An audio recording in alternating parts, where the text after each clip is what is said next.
War. What is it good for? Well, quite a lot actually, now you mention it. Massive leaps in technology and medical science, reduced population, incessant mawkish retrospection, GCSE history exams, movies, TVs, books and games. Don't get me wrong, war is hell, but without war there'd be no Heinz baked beans, so next time you're having beans on toast, perhaps with a sausage, or two, raise a fork to our fallen heroes.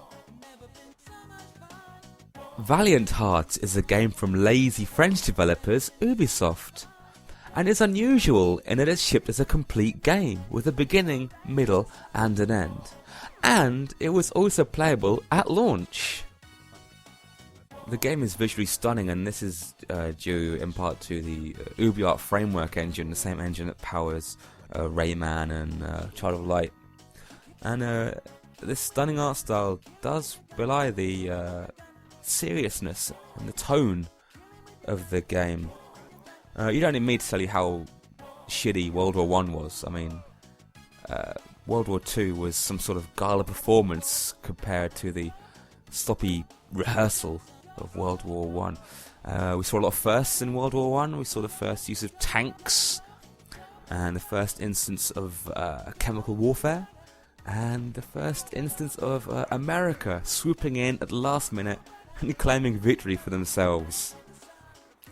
Yeah, it seems we're in Saving Private Ryan territory here again, wherein World Wars 1 and 2 were fought and won exclusively by Americans. Most of the game sees you controlling this chap. This is Emile, a French farmer turned conscript. Alongside him you also control Frankie, the liberator of Europe, the American. There's a German called Karl, who's exiled from France at the outbreak of the war, leaving his wife and child behind. There's Anna, who's a Belgian medic. And there's a little cute dog. And spoiler warning, the cute little dog sadly makes it all the way to the end and doesn't have a horrible, messy death at all. So that's something to brace yourself for. Expect a bit of disappointment there. The dog appears to be there just to help you solve puzzles, flick switches and grab grenades and drag and drop things to you. And that's one of the key concerns about the game, is that there's almost no challenge to it. The puzzles are unbelievably basic. Levels involve walking left to right on a largely linear plane. Hidden items flash up on screen. Yeah, it's clear that from the look of the game and the absolute lack of challenge, that this is something to be experienced as opposed to played. It's quite passive, as I said. This game easily lends itself to comparison with The Walking Dead. I mean, both games have a focus on narrative over actual gameplay, but whereas The Walking Dead has quick time events, button mashing, action set pieces, Valiant Hearts is a slower, plodding, almost, I want to say hands-off experience. It's not necessarily negative. The pacing of the game serves it well.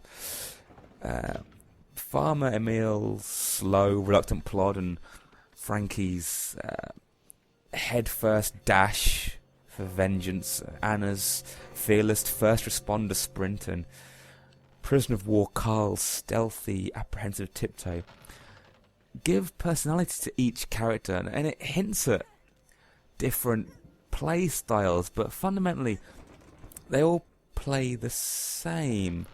And 80% of the puzzles are solved by getting a dog to flick a switch. The other 20 are split between pushing a block or throwing a grenade, and it's a tough call whether the developers didn't want you to be challenged by this game and just wanted you to explore it and enjoy the story at a leisurely, sedate pace, or it's just bad design, because all the parts are there for a really decent adventure. We got, switches, moving platforms, pushable blocks, destructible environments, characters that have their own unique moves. But none of it is put into any real use. The characters never really work together as a team.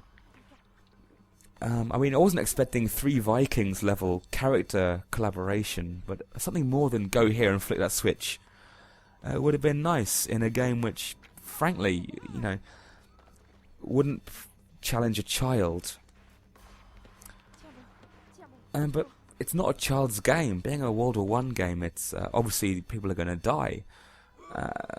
Main characters die. But mainly deaths reserved for the NPCs and background characters. Killings also takes a massive backseat. I can't remember killing anyone except for one guy, and it's quite jarring because it's the one time you do kill. Usually you're just watching other people do the killing around you while you are shocked by the horrors of war. It's pretty easy to recommend this game actually. It's very solid, but it's a historical story that lacks any real substance. Unlike Beans on Toast, which has both substance and historical relevance, so there is that. I need beans.